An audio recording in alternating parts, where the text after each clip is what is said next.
Winning the championship last season and seeing some of the young guys making significant plays for them in the process meant that Golden State Warriors had high hopes for this year. And with an aging core of Curry, Thompson and Green, everyone had their eyes on Poole, Kuminga, Moody and Wiseman to step up and keep this championship window open for Dub Nation. But this plan failed in a catastrophic way, and right now, the Warriors are hanging on for dear life just to avoid the play-in. So, what happened?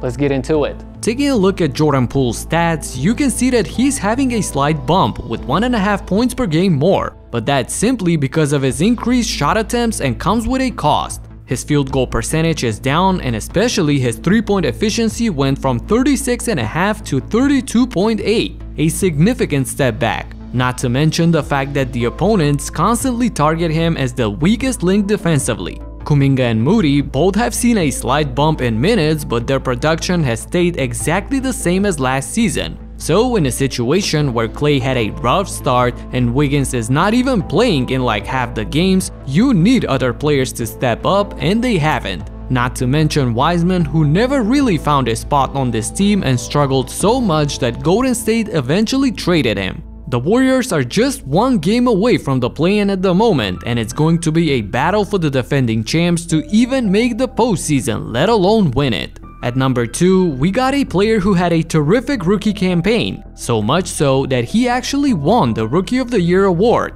Scottie Barnes brought a lot of promise to the Toronto Raptors, and their lineup entirely built by 6'8" wings was a pleasant surprise last year, finishing as the 5th seed. So, building off of that success, both individually for Barnes and collectively for Toronto, there were some hopes and expectations for this team. And we can see this as a letdown in both regards. Barnes hasn't taken a leap forward. He's still at the plateau of 15 points per game, but to achieve that, he now needs to shoot more. So his field goal percentage dropped from 49% all the way to 45%. Every other category has a negligible change. This transferred at team level as well. The Raptors are in the play-in zone at the moment and don't have the same juice as last year. That's why it was particularly surprising that they didn't make a trade to solidify their position either as contenders by acquiring a piece or as a rebuilding young roster by trading away Siakam, a player that a lot of teams wanted. This way, Toronto is stuck in no man's land, and this season is a wash both for them and their young star Scottie Barnes. Number 3 is a bit more controversial, so let me know what you think about it.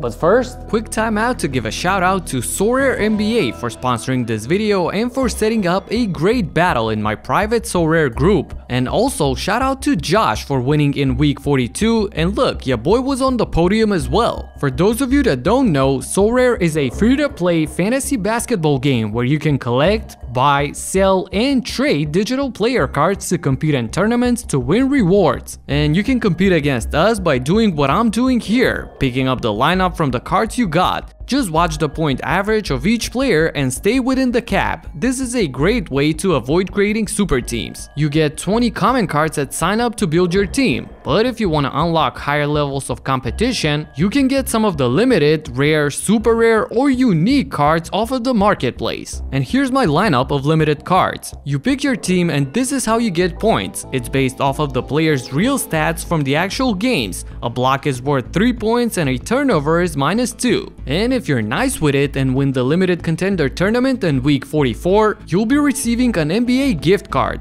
But there will still be awards for future game weeks. Of course, you can also compete against me using only common cards in my common tournament. So click the link in the description and see if you're a better GM than me. Thanks Sorare for sponsoring this video. Moving on, I said that the Pelicans pick for the biggest disappointment might be a bit controversial because a big reason for this team underperforming this season have been injuries. Out of the 73 games so far, Zion appeared in only 29 of them and Ingram in just 36. Even if Brandon plays out the majority of the games left, that's still going to be half of the season that he missed. That's a lot of time to be fighting without your 2 franchise superstars. But for some reason, I still feel like the Pelicans underperformed. Maybe because I was so hyped for them, maybe because of the fact that they confirmed that the hype is real by being at the top of the West in the middle of December. But to go from 18-8 all the way to 36-37 and have a 10-game losing streak,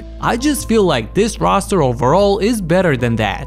You still have CJ McCollum, you still have a nice bench, a great defender in Herb Jones, and a sniper in Trey Murphy. I may be overrating this team, or I may be too harsh on them and I should give them a pass for all the injuries. You can let me know of that in the comments. Next up is Ben Simmons, and I know that right now he's reportedly injured, but him missing the last 10 games or so has nothing to do with it. This goes back to when KD and Kyrie were still there and expected Simmons to help them out. He failed to reach 10 points in 29 out of the 42 games he played so far. Just think about that. Single-digit points in 70% of his games. That's in no way a star player. I don't care what else he can do on the floor. There were times when he literally missed layups. To put a smaller player on him, he's just going to make you pay all night. Durant, give and go. Simmons, it's an air ball. And even moments when he would refuse to shoot the ball. Push, look out from behind, Holiday. Now Irving sees a seam, drops it off, Simmons dishes. Durant from 15, Cash. Now Irving sees a seam, drops it off, Simmons dishes.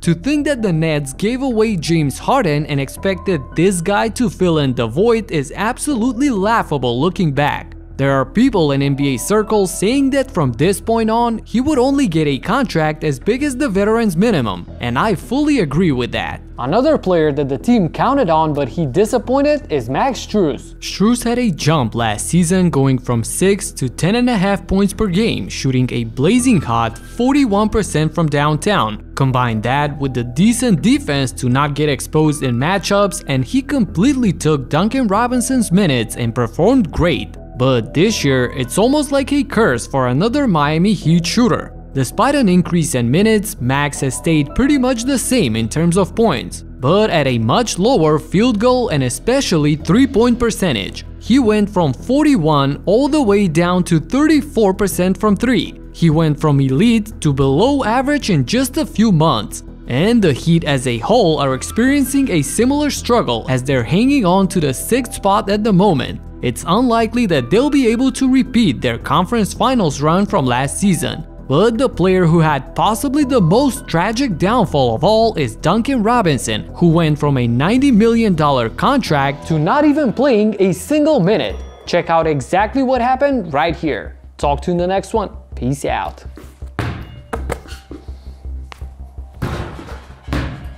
I'm not disappointing, baby. Peace.